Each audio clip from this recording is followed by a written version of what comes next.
말씀의 제목이 두려워하라입니다.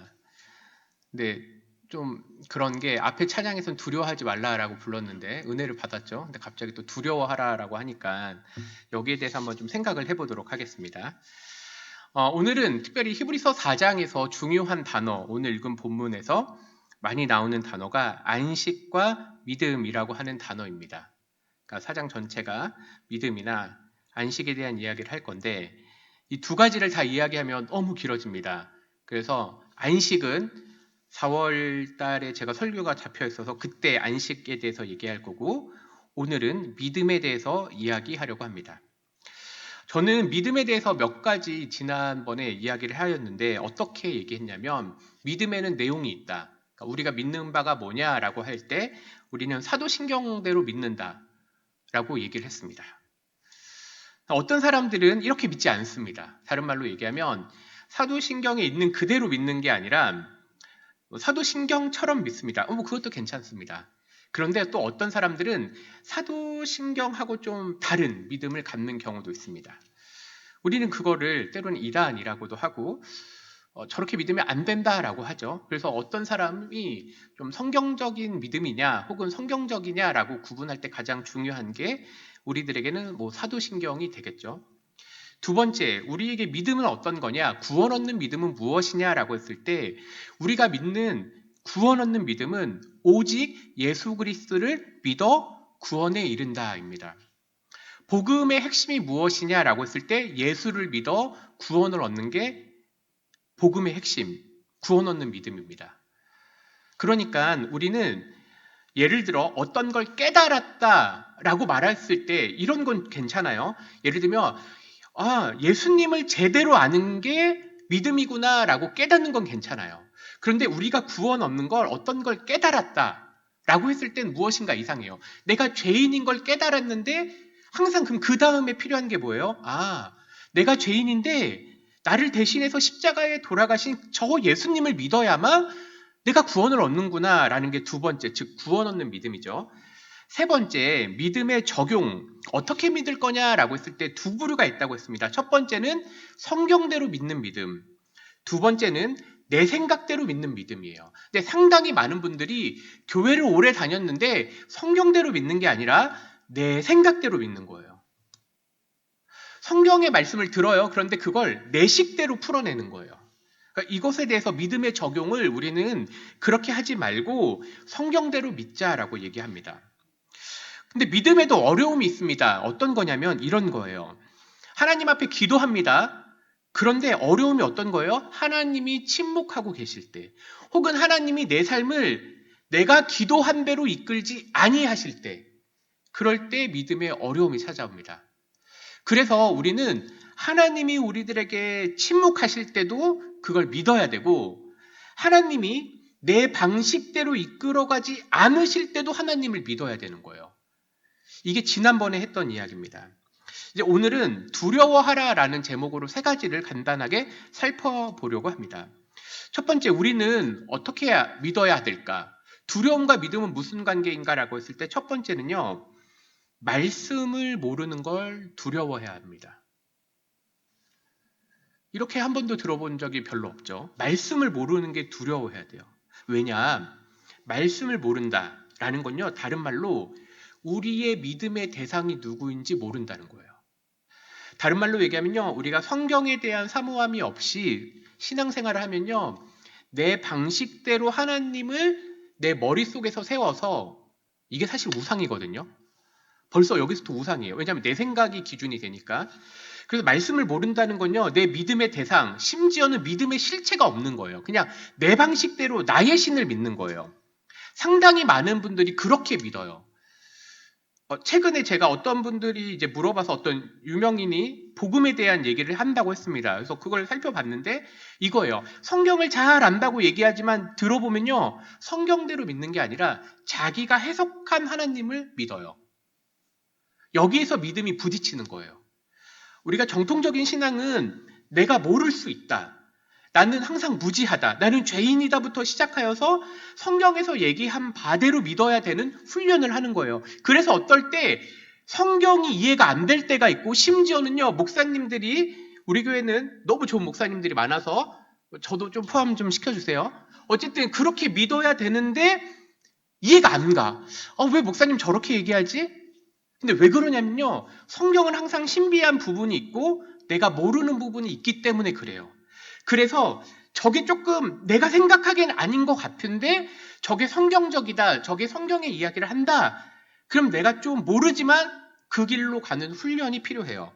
우리 마태복음 10장 28절 말씀 잠깐 볼까요? 몸은 죽여도 영혼은 능히 죽이지 못하는 자들을 두려워하지 말고, 여기에서 두려워하지 말라라는 단어를 쓰는 거예요. 근데 오직 몸과 영혼을 능히 지옥에 멸하실 수 있는 이를 두려워하라. 그러니까 하나님을 두려워한다는 게 뭐예요? 그러니까 하나님을 잘 알아야 돼요. 하루 강아지들이 범을 몰라요. 그래서 하루 강아지들이 호랑이 앞에서, 사자 앞에서 으르렁 대는 거죠. 그러니까 잘못된 결과를 낳는 거죠. 우리는 누구냐라고 했을 때 우리는요, 왕의 신하예요. 왕의 신하이기 때문에 우리는 철저하게 왕의 뜻, 왕의 마음, 왕의 메시지를 전달해야 돼요. 그게 믿음이에요. 그래서 만약에 이 신하 혹은 대사들이 왕의 뜻에 반대한 말을 하면요, 결과가 불행해져요. 우리가 성경에서 얘기한 바대로 믿지 않고 내 마음대로 믿거나 내 뜻대로 산다라는 건요, 사실은 아주 두려운 거예요. 그 결과가 눈에 보여요. 그래서 이 시간에 우리는요, 이런 말씀을 통해서 나는 하나님을 잘 믿고 있는가? 하나님 말씀대로 살려고 노력하고 있는가? 일단 첫 번째는 돌아봐야 됩니다. 자, 두 번째 우리의 두려움은 뭐냐면요, 하나님을 제대로 믿지 못하는 걸 두려워해야 돼요.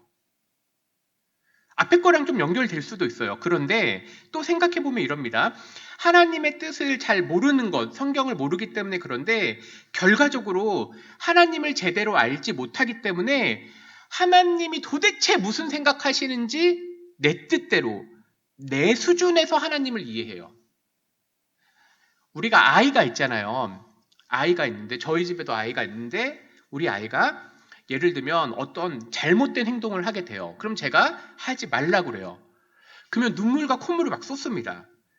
근데 그렇게 제가 하지 말라고 해야지 이 아이가 사고가 나지 않아요. 하나님이 우리들에게 아주 놀라운 계획을 가지고 계신다고 했어요. 대표적으로 하나님께서 이스라엘 백성들을 출애굽시켰을 때에, 그때 한번 생각해보죠. 하나님이 그들에게 주신 건 놀라운 자유와 새로운 약속의 땅을 주시겠다고 약속을 하셨어요. 그런데 이스라엘 백성들이 광야에 나와서 하는 생각이 뭐예요? 애굽에선 고기 먹었는데, 애굽에서는 아주 좋은, 너무 편안한 생활을 했는데, 지금 이스라엘 백성들은요, 자신의 수준에서 하나님의 계획을 해석한 거예요. 그러니까 하나님 뜻도 잘 알지 못하고 하나님이 누군지도 못하니까 자기 방식대로 하나님을 믿고, 그리고 자신의 수준에서만 하나님을 이해하는 거예요. 그러니까 우리가 이 땅에서 하나님이 우리들에게 아주 놀랍고 때로는 우리가 살아가야 될 영역들이 아주 넓은데 우리가 그 생각을 자꾸 축소하는 거예요. 나는 이걸 할 수 없어. 우리는 그걸 할 수 없어. 내 뜻은 이건데 하나님 뜻은 잘 모르겠어. 사실 평생 교회 다녔는데 하나님을 모른다는 건 무척 불행한 일입니다. 그래서 우리는 말씀을 잘 알아야 되고, 두 번째, 하나님이 누구신지를 잘 알아야 돼요. 그래서 우리 교회에서 설교하거나 성경 공부를 할 때 하나님이 어떤 분이신지, 그리고 하나님께서 이 세상을 어떤 방식으로 이끌어 가시는지를 배우는 게 중요한 겁니다. 이제 세 번째는요, 앞에서는 두 가지 초신자 혹은 어린 신앙인들이 가져야 될 두려움이라면요, 이 세 번째는 특별히 우리 직분자분들이 좀 기억하셔야 될 것 같습니다. 뭐냐면 말씀대로 살지 못하는 걸 두려워해야 돼요. 사실 교회 생활을 오래 하다 보면요, 성경을 잘 안다. 교회 생활에서 나름대로 우리가 경력도 쌓았다. 근데 막상 뚜껑을 딱 열어보면 하나님 뜻대로, 정확하게 얘기하면 성경대로 사는 게 아니라 여태까지 내 방식대로 믿어오고 살아왔던 거예요. 우리 야고보서 말씀 한번 띄워주시겠어요? 같이 한번 읽겠습니다. 시작. 내 형제들아 너희는 선생된 우리가 더 큰 심판을 받을 줄 알고 선생이 많이 되지 말라. 직분자를 갖고 있다. 직분을 갖고 있다. 혹은 교회에서 어떤 역할을 갖고 있다는 건 다 사실 선생의 자리입니다. 야고보 사도가 우리들에게 경고한 게 뭐냐면요. 너희들이 잘한다라고 착각하지 말라는 거예요. 왜냐? 선생된 우리가 더 큰 심판 받을 줄을 나도 알고 너희들도 알고 있기 때문에 우리가 진짜 더 조심히 더 겸손하게 하나님의 뜻이 무엇인지 알아가고 또 하나님께서 우리를 어떻게 이끌고 가시는지를 지켜보자는 거예요. 그래서 성령께서 나를 어떻게 이끌어 가시는지 오늘 기도할 거예요. 이제 설교를 끝마치도록 하겠습니다. 오늘 제목은 두려워하라입니다. 그런데 하나님은 실제로 두려움의 하나님이 절대 아니세요. 하나님은 두려움의 하나님이 아니에요.